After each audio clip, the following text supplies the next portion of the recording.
At sa puntong ito, makasama po natin si Chief Superintendent Carlito Romero, ang OIC po ng Bureau of Fire Protection. Kaugnay pa rin ang mga paghahanda na ginagawa po ninyo. Magandang hapon po, sir. Magandang hapon po. Opo, sa ngayon po, paano po rin ng, yun nga po, paghahanda na ginagawa nyo para sa kaligtasan? Partikular muna dito po sa tindahan ng mga paputok.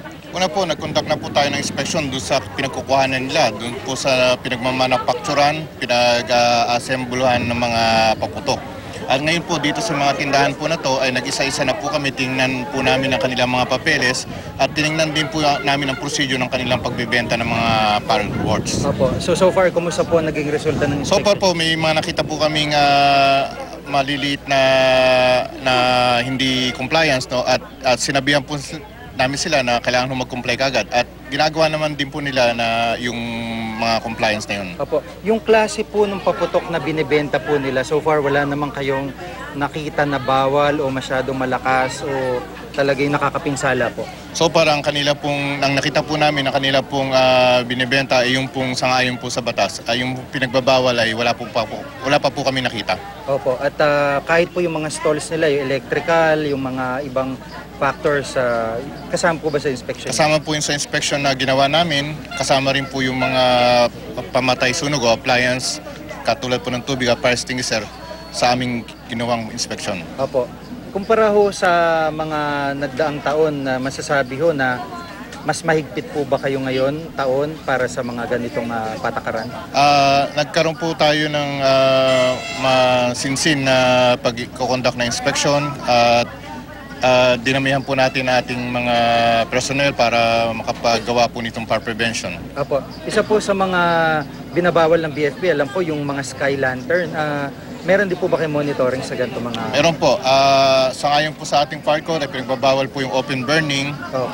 Ito pong sky lantern, pagka nilaunch po niya sa impapawid, hindi po tayo nakakasiguro kung saan pupunta po ito. Opo. Ito po ay pwede kong i-compare sa isang baril na nagpaputok po ng baril at bahala na kung sino po ang tatamaan pababa.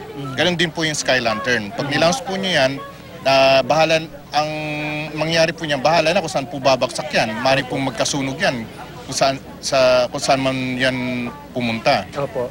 Kaya napaka-delikado. Delikado po yan at pinagbabawal po yan sa ating saligan batas, sa fire code po. Opo. So, yung pong basic na paalala ng Bureau of Fire Protection, ano po ang paalala natin sa mga kababayan para sa kaligtasan po nila?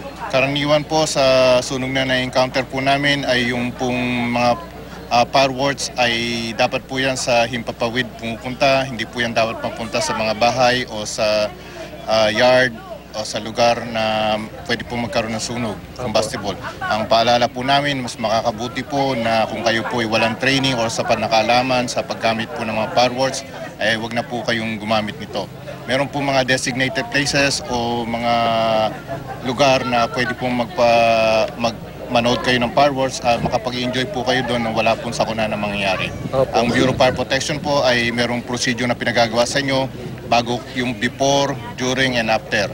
At tumawag lang po kayo sa 117 kung kailangan nyo po ang Bureau of Fire Protection at ang Emergency Medical Service, ang rescue, pati na rin po ang police assistance. Opo. Maraming salamat po, sir. Maraming salamat din po. Opo. Si Chief Superintendent Carlito Romero, siya po ang OIC ng Bureau of Fire Protection.